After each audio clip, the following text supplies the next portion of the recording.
Di kesempatan kali ini kita akan langsung ngebahas 3 topik tentang rekrutmen kerja. Mulai dari rekrutmen lebih dari 3 ronde, AI screening yang diskriminatif, sampai isu lamar kerja yang berbayar. Kita bahas dulu data dari luar negeri, lalu kita lihat kondisinya di Indonesia. Topik yang pertama, rekrutmen lebih dari 3 ronde. Menurut laporan dari Society for Human Resource Management, mencatat rata-rata cost per hire atau biaya rekrut per karyawan naik ke 4.800 USD. Menurut US Department of Labor, korporat takut rugi 30% dari gaji tahunan akibat bad hire atau salah rekrut karyawan. Ketakutan ini membuat perusahaan terkena analysis paralysis atau kelupaan analisis karena terlalu banyak pertimbangan, sampai buat interview 5 ronde yang membebankan pelamar. Di Indonesia sendiri, fenomena ini marak di startup unicorn dan korporat-korporat di kota-kota besar. Responsnya, Kemenaker RI ngedorong program magang nasional selama 6 bulan sebagai solusi transparan biar perusahaan nggak paranoid soal bad hire. Topik yang kedua, AI screening dan diskriminasi. Lebih dari 90% perusahaan besar global menggunakan AI hiring tools seperti ATS, Applicant Tracking System. Pelamar akhirnya melakukan CV botoxing gara-gara itu ya, yaitu memanipulasi isi atau format CV pakai AI biar lolos filter. Tapi walaupun demikian, sebenarnya juga yang nggak lolos.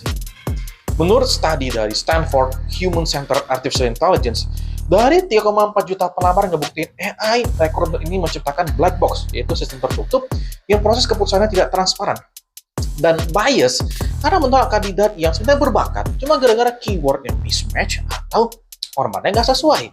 Bahkan contoh ya, software Workday dituntut di pengadilan federal AS oleh Derek Mably atas tuduhan diskriminasi algoritma. Nah, di Indonesia AI screening sudah dipakai lewat software lokal seperti Mekari Talenta atau Jobseeker.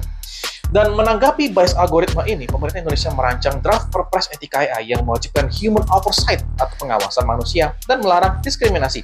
Dan topik yang terakhir, lamar kerja tapi bayar. Nah, ini ada pernyataan yang lumayan heboh di LinkedIn dari seorang CEO perusahaan cannabis Arizona, yaitu perusahaan Grow Sciences, bernama, kita panggil saja Mike C. Dia mengatakan, mengusulkan lebih kepada pelamar bayar 20 USD per lamaran demi filter spam. Bayangkan kalau sehari kita ngirim lamaran 10, sebulan bisa habis 15 juta hanya, ya lebih bahkan, hanya untuk ngirim lamaran.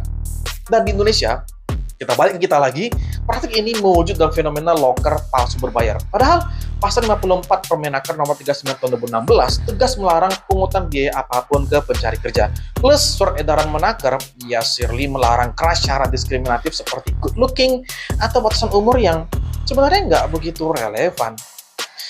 Itulah ringkasan 3 realita rekrutmen sekarang, dan setidaknya